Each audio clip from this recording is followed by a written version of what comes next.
Y seguimos en AFK 2022, programa número 10. Ya estamos en presencia de la superestrella de este programa, que me perdone de Rensis, que me perdone el Gurka, que me perdone José Francisco Nazar, que me perdone el Peruca de Herli, que me perdone Graso cuando se digne aparecer, que me perdone la producción, pero usted es la que verdaderamente revoluciona nuestras conciencias, revoluciona nuestras mentes. Bienvenida, querida Milagros Puig. ¿Cómo le va?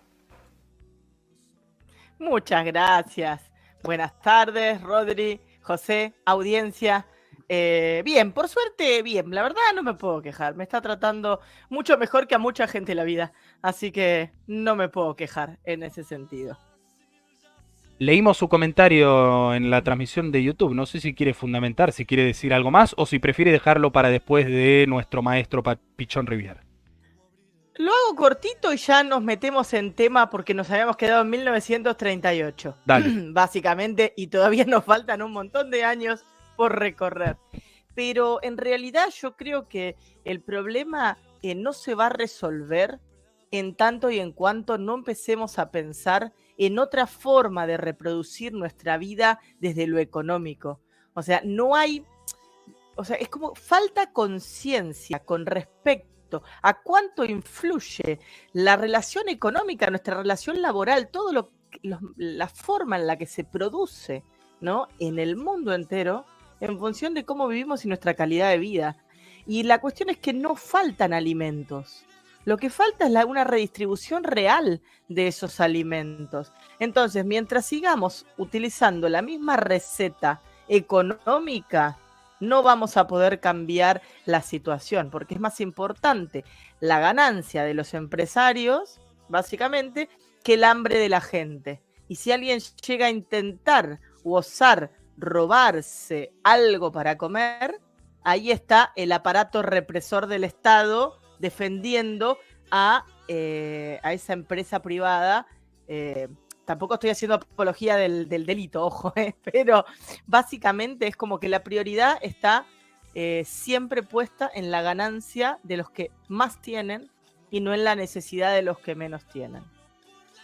Tal cual. Tal cual y se Y con eso entiende. cierro. Se entiende que no es una apología del delito y que, a ver, estaría bueno que este tema lo discutiéramos, digo, largo y tendido. Se pueden hacer miles de, de desarrollos de distinto tipo, hay distintas posturas, pero está claro que es un problema que no nos puede pasar de costado, no nos puede pasar lateralmente, porque si ya eso, el hambre del pueblo, el dolor del pueblo, ¿no? Lo más profundo que es su alimentación, nos es esquivo, nos es, digo, indiferente, ya, digo, estamos hablando de un nivel de deshumanización preocupante, que tiene que ver con el sistema, estamos de acuerdo y lo hemos hablado muchas veces, tiene que ver con lo que el sistema propone, pero que, digo, desde este tipo de Lo que espacios, sí, enseña también el claro, sistema. claro, Pensemos que todo lo que nosotros hacemos y reproducimos es lo que se nos enseña. exacto, Entonces se enseña que hay ciudadanos de primera, de segunda, que vos tenés en función de tu esfuerzo. Si él no tiene para comer es porque no se esforzó lo suficiente para comer, básicamente. Entonces también creo que es muy complejo poner la culpa en el otro, porque no es el otro que no se da cuenta de dónde está metido, digamos, o de dónde nace ese pensamiento egoísta que tiene. No es la culpa de la persona, digamos, ¿no? Sino volvemos a lo mismo, es el mismo sistema el que reproduce esas lógicas de pensamiento. Entonces, básicamente lo que uno puede tratar de hacer es interpelar al otro, es hablar con el otro, es tratar de que el otro pueda visualizar un poco esa contradicción y dónde está parado realmente. Eso hablamos de conciencia de clases. Si hablamos de conciencia de clases es pensar que uno eh, está dentro de otra clase que no es la propia. Quería decir otra palabra y se me escapó en el medio y la perdí, básicamente. Pero entonces defendés los intereses de otra clase en la cual vos pensás que estás incluido, pero esa clase no te incluye. O sea, es como las personas que salían a aplaudir la 125 y la única tierra que tenían era de la maceta del balcón, digamos. Pero bueno, tiene que ver con una cuestión cultural, además. Entonces, es muy complejo el cómo abordarlo, porque algo que ustedes decían hace un ratito, ¿no? Esto de los bandos. Creo que justamente esa lógica vamos a tener que romper. La lógica de bandos. Porque no son bandos. Es el 5% de la población mundial contra el 95% restante, en realidad. Exacto. Entonces, ¿el problema cuál es? Es cuántas personas dentro del 95% que estamos dentro de los límites de la pobreza, por llamar de alguna manera, ¿cuántos de ese porcentaje defienden los intereses de ese 5% porque creen que están incluidos ahí? ¿No? Pero bueno, tiene que ver con una cuestión de reeducación y es complejo, me parece, pero hay que cuidar mucho la forma en la que uno habla también, porque donde sigamos levantando un muro con el otro, echándole la culpa de lo que pasa al que está en la misma situación que nosotros, no salimos más y nos siguen pisando desde arriba cada vez más y más y más. Y en realidad esto no es solamente en nuestro país, es una avanzada a nivel mundial. La derecha vuelve a nivel mundial otra vez, sin ir más lejos. Y el problema no somos ahora simplemente, son las futuras generaciones. Lo que pasó en Francia con la elección de Macron, básicamente, y quién fue la población que lo votó y quién fue la población que votó a Le Pen, es muy preocupante, porque Macron ganó con el voto de las personas mayores y con el voto de los adultos. Los jóvenes votaron a Le Pen. Entonces, ¿qué va a pasar en 10, 15 años con eso? O en 20 años con el cambio generacional. ¿Qué es lo que va a pasar ahí? Y también está relacionado con que gran parte de esa población no vivió los problemas, no vivió la opresión. A ver, no fueron parte del Mayo francés, no entienden de toda esa historia. Entonces ven la solución dentro de lo que le ofrece la derecha. Y es mucho más profundo porque ahí podríamos citar a un montón de filósofos contemporáneos, digo, y también sociólogos que analizan esta situación. Otro día vamos a conversar acerca de algo súper interesante que descubrí estudiando sociología justamente sobre el capitalismo de la vigilancia, y es re interesante ver y analizar la forma en que el sistema capitalista hoy se apropia de las tecnologías de la información y la comunicación para apropiarse seguir apropiándose de los ingresos nuestros, y no solo de nuestros ingresos, sino también de nuestras mentes. Bueno, no, escucha, en sintonía con eso y ya nos metemos con Pichón. Digo, fue noticia hace 2 semanas que el CEO de una de las empresas más importantes, cuando ahí nos pasa un felino por la increíble, tenemos compañía. En la Mini y tenemos, no le puedo decir me encanta, nada, pero escucha, pará. Usted sabe cómo son los gatos. Los gatos hacen lo que quieren. No quiero que le digas nada, me encanta, me fascina y me da la oportunidad de volver a repetir una frase, un mantra histórico de este programa, que es que AFK es pet friendly. ¿Cuántas veces, y usted ha sido oyente de este programa, cuántas veces hemos tenido ahí en el Ramón Fuentes ladridos de perro, los pájaros que cantaban? Nos encanta, nos fascina. Pero iba a decir esto para ya darte el pie para hablar de Pichón. Te iba a decir,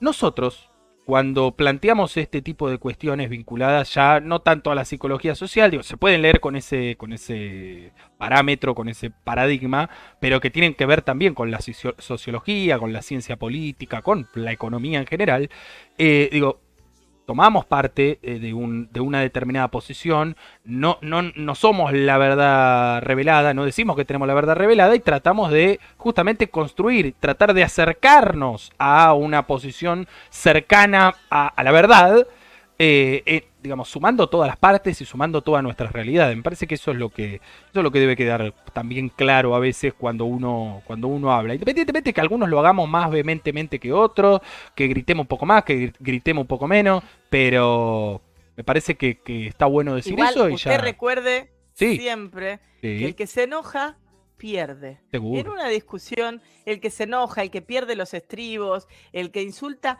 pierde, porque automáticamente, más allá de que tenga razón, se anula la posibilidad de debate y la creencia del otro hacia uno. eso lo vamos a ir conversando más adelante cuando hablemos un poco sobre la conducta, ¿no? Porque la conducta es algo que se trabaja mucho desde la psicología social. En realidad, más que la conducta, se trabaja el comportamiento. Y ya les voy a explicar la diferencia para la psicología social entre la conducta y el comportamiento. Y en realidad es algo más epistemológico de la raíz de las palabras. Bien, Pero no los bien. voy a spoilerear ahora porque si no, nos seguimos yendo de tema. Vamos, Y vamos, básicamente vamos. vamos a estar 15 programas tratando de terminar la vida de Enrique Pichón Riviere.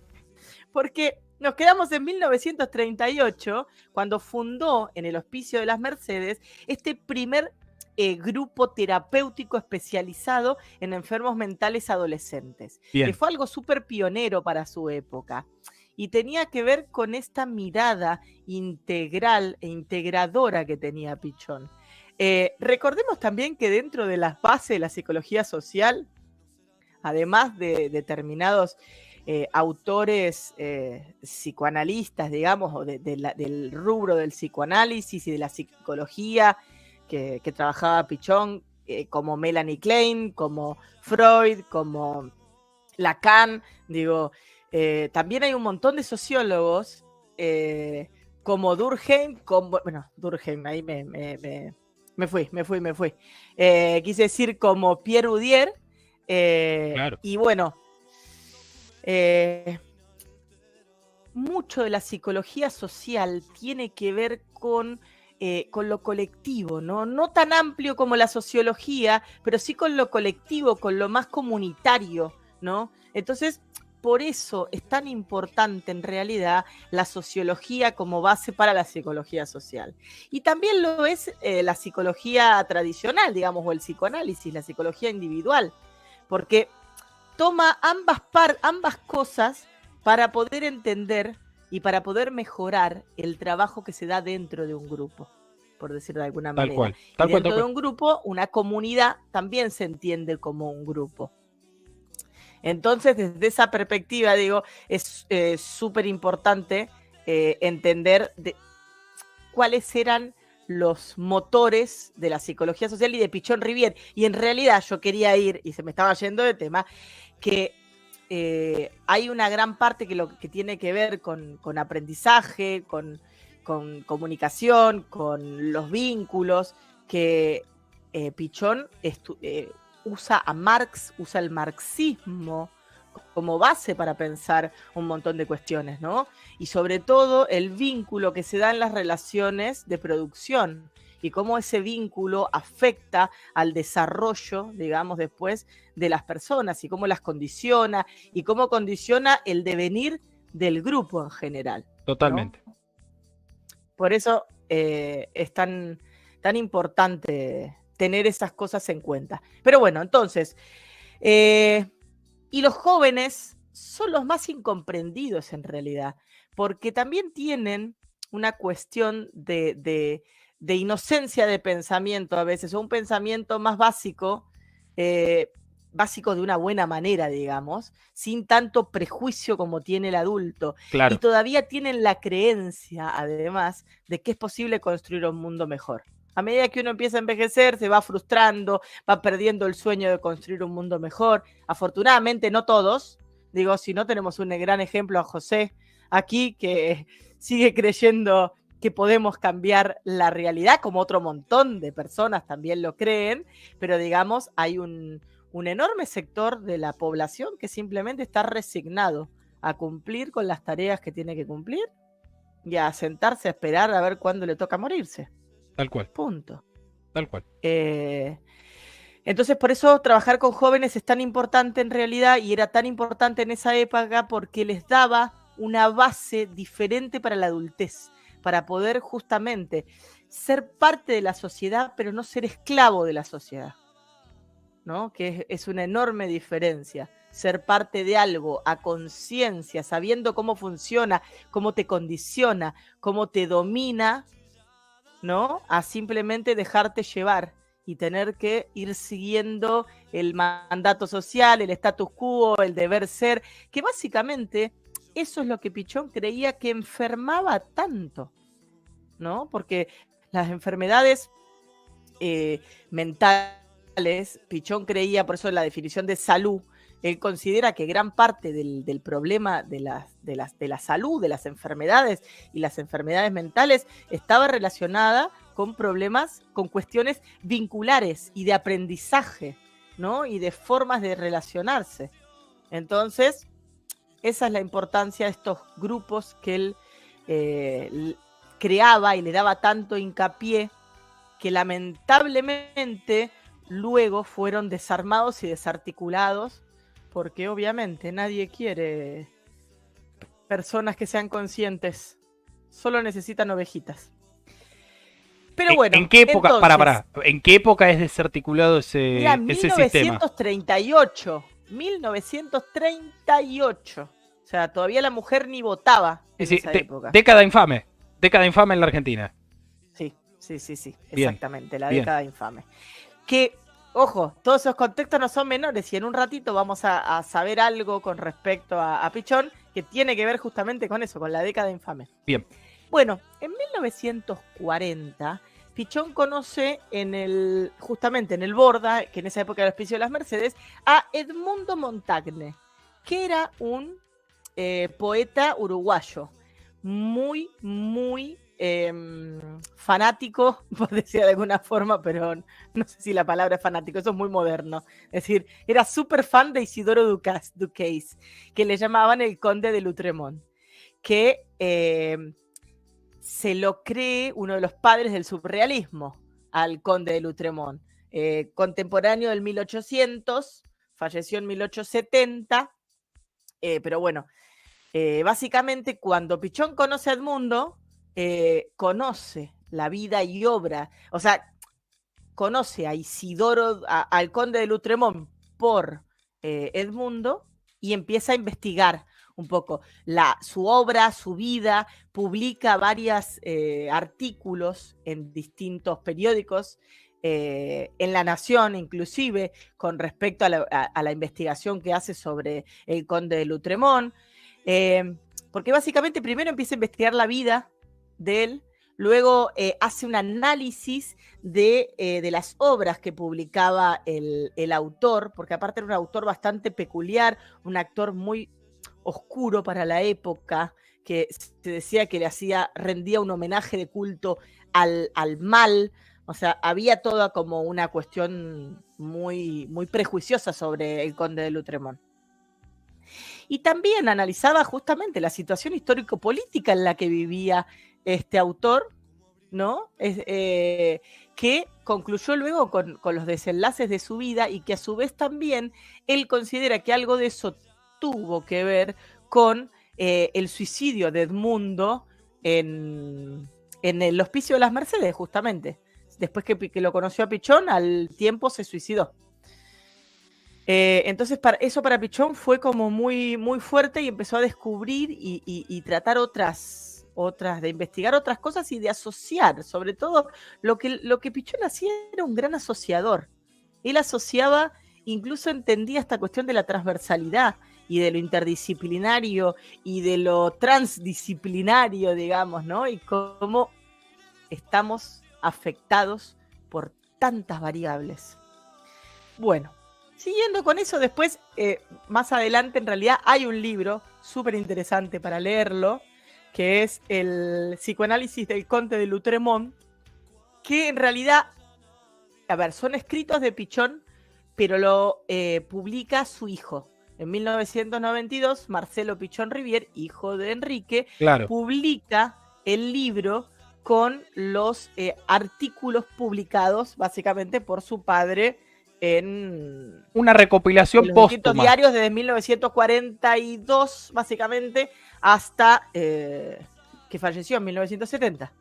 Claro, sí, sí, sí, una recopilación póstuma. Perfecto. Esto, exactamente, no me salía la palabra, una recopilación póstuma, exactamente. En el 42 anduvo ahí paseando por Uruguay, justamente porque con el cumplimiento del centenario de la muerte del poeta de Lutremont, lo invitan a participar como parte de un libro que se llamaba Psicoanálisis de la Melancolía, que lo editaba la Asociación Argentina de Psicoanalítica Argentina, Entonces, y es ahí donde Pichón encuentra, en ese libro y en el trabajo de ese libro, digamos, con la Asociación Psicoanalítica Argentina, empieza a armar las bases teóricas para el concepto de enfermedad única que después él plantea, que ya lo vamos a conversar más adelante, pero es un poco esto que les contaba antes, que también tiene que ver con la enfermedad que causa los vínculos, las relaciones con otros, Claro. la crianza y el mismo sistema en el que estamos inmersos, básicamente. Bueno, luego es que en 1947 se empieza a complicar la situación adentro del Hospicio de las Mercedes. Ya estamos, perdón, había... ya estamos en la década prometida, estamos en el peronismo. Sí, bueno, pero todavía había un montón de sectores conservadores que empujaban porque determinadas, y sobre todo en ese momento, si querés, queremos verlo de alguna manera, cuando se plantean determinados cambios, es cuando hay mayores reacciones conservadoras. Totalmente. Entonces, si hay cambios planteados referidos incluso a las relaciones de producción, en las relaciones de poder, ni hablar que los sectores conservadores van a estar tratando por todos lados de impedir esos cambios, por decir de alguna manera. Entonces, básicamente empiezan a difamar a Pichón diciendo que pervertía a los pacientes y que hacían orgías adentro del hospicio, entre un montón de cosas que no eran ciertas, pero básicamente ya no lo querían a Pichón Rivière más a cargo del Hospicio de las Mercedes, porque les estaba complicando la vida, básicamente, porque estaba rompiendo el esquema tradicional paciente, enfermero, incluso, doctor, enfermero, paciente, estaba rompiendo totalmente esa lógica, ¿no?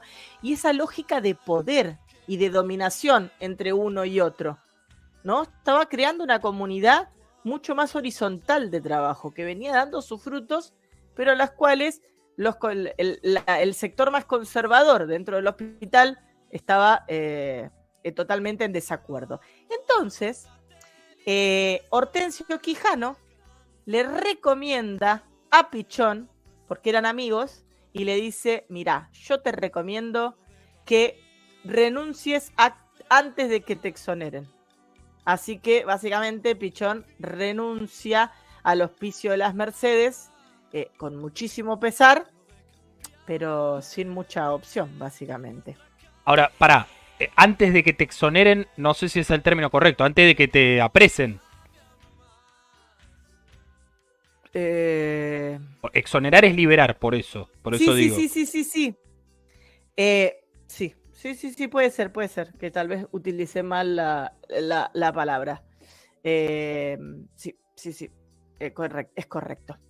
En 1948 publica un artículo que es uno de los más citados de su producción, que es la historia del psicoanálisis maníaco depresivo. Bien. ¿No? Que tiene que ver con el psicoanálisis de la melancolía, con el libro que hablábamos hace un ratito, que había trabajado en conjunto con la Asociación Psicoanalítica Argentina. Esos artículos, además, él empieza a publicar, o sea, bueno, no es que empieza, continúa publicando distintas revistas, ¿no? Y donde combina la psicología con el arte, ¿no? A él le encantaba combinar el arte y analizar el arte desde la psicología, tanto la poesía como la pintura, digamos. Entonces, en ese momento reúnen un grupo de poetas surrealistas y pintores abstractos, que también están un poco en línea con toda la movida cultural de la época, ¿no? En ese sentido, Pichón era muy, muy actual. En 1949, Pichón inaugura el Instituto Pichón Rivière, o Instituto Privado de Asistencia, Docencia e Investigación.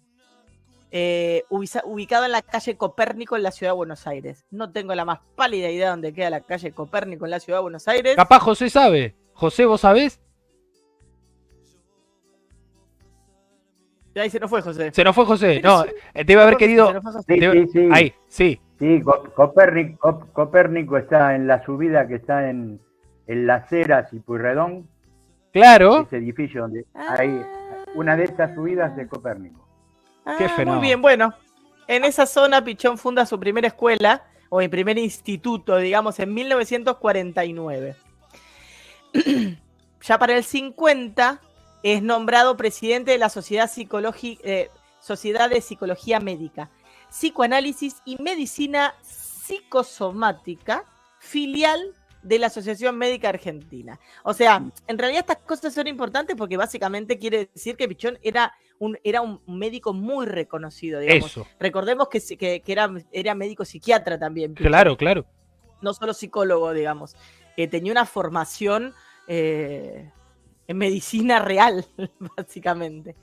Pero bueno, en 1951 viaja a Londres junto a su primera esposa y conoce, en realidad ahí en persona, empieza a tener cierta relación con Melanie Klein. Melanie Klein fue discípula de Freud y fue pionera en lo que era la investigación del psicoanálisis en niños. Es súper interesante, ya vamos a dedicarle por ahí un programa entero solo a Melanie Klein porque vale la pena y además ella plantea ciertas teorías que son también bases fundantes de la psicología social, ¿no? Y de la forma en la que nosotros, las personas, tenemos de enfrentarnos a los conflictos de nuestra vida y a resolver los problemas y los conflictos que se nos van presentando. Exacto. Viajan después a París y en París se junta con un montón de personajes que integraban el movimiento surreal y surrealista, ¿no? Ahí da una conferencia histórica en el Café de Place Blanche sobre digamos, las publicaciones que le había realizado del Conde de Lautréamont. Y justamente es en ese viaje donde enlaza vínculo con Jacques Lacan y empieza a tener, trae una amistad, digamos, interesante con Lacan. Y la verdad que empieza como, nada, todos esos vínculos, esas experiencias, esas vivencias le van abriendo el panorama y la cabeza cada vez más, básicamente, a Pichón. Ahí él hablaba francés, Pichón hablaba perfectamente bien el francés, y siempre tuvo esto, ¿no? Que trató de combinar y mezclar, es lo que charlábamos recién, el psicoanálisis, la psiquiatría, el arte, la ciencia social, tenía como esa cosa de armar un paquete y tratar de entender la complejidad desde ese lugar. Vamos al último año que vamos a tratar hoy, que es a 1953, porque ya nos estamos yendo de hora, porque estuvimos hablando de otro montón de cosas, pero básicamente en 1953 funda el IADES, Instituto Argentino de Estudios Sociales, ¿no? Y en realidad, bueno, era como parte de del instituto que había abierto unos años atrás, y además la Escuela de Psiquiatría Dinámica, que después se va a transformar en la primera escuela privada de psiquiatría. Lo acompañaban personalidades de la época, o sea, otros doctores, digamos, que era como José Blecher, David Lieberman, Edgardo Rolla, eran muy reconocidos y muy respetados en esa época, ¿no? Todos psiquiatras. Y más tarde... Todos psiquiatras. Sí, doctores psiquiatras. Claro. Y años más tarde, esa institución es la que se convierte en la primera escuela argentina de psicología social, básicamente, ¿no? Va todo como mutando, porque volvemos a decir, la psicología social en Argentina atravesó todo un proceso de construcción. Y en realidad, yo creo que hasta el día de hoy sigue en proceso no de construcción, pero sí de refutación. A ver, Pichón era un tipo que no creía en la verdad, ¿no? O sea, no creía en la verdad absoluta. Claro. Entonces, todo era perfectible, todo era mejorable, todo era posible de ser cuestionado. Y dentro de todos estos cuestionamientos, digamos, es que él mismo se cuestionaba, ¿no? Y él mismo cuestionaba sus propias teorías. Y yo creo que eso es algo sumamente valioso, poder cuestionarse a uno mismo, ¿no? Y cuestionar si lo que dice, lo que repite, lo que cree, en qué se basa, etcétera, etcétera, etcétera. Y con esto cerramos y damos por finalizada nuestra charla de hoy. Pero antes quería decir, no, lo de exonerar, que me había confundido, en realidad estaba relacionado con que le decía, renuncia para que logremos tu exoneración. Ahora sí. Eso es lo que le decía Ahora sí. Quijano. ¿Entendés? Le decía, mirá, renuncia y nosotros logramos que te exoneren de los cargos que te están acusando. Que te están perfecto. acusando, exacto. Lo que pasa es que ahí me... No, yo porque la verdad está perfecto, pero yo justamente para que no se pierda el hilo de lo que venías diciendo, no lo tomes como una falta de respeto ni nada por el estilo, no, por favor. No, todo lo contrario, por favor, está perfecta la corrección, pero en ese momento cuando me lo planteaste, no... Mi cerebro no hizo... La neurona, la sinapsis se estaba mandando para otra neurona. Claro. No entraba. Claro. No entró. ¡Eureka! Escuchame, bueno, pará. Quiero cerrar acá. ¿Ya no nos queda vida de Pichón o todavía nos queda vida de Pichón? No, escuchame, estamos en 1953 y se murió en el 70. Bueno. Perfecto. Se murió en el 77. Así que imagínate que todavía nos quedan un par de años más para conversar. Que vamos a tratar de el próximo programa ya concluir un poco con esto y ya poder hablar puntualmente de la experiencia que tuvo en Rosario en un congreso que se dio allá, que fue una de las bases fundantes de la técnica de grupo operativo. Y después la idea es charlar un poco sobre cuáles fueron los libros que escribió, de qué se trataban esos libros, cuáles eran las bases de la psicología con respecto a la psicología social, lo mismo desde la sociología.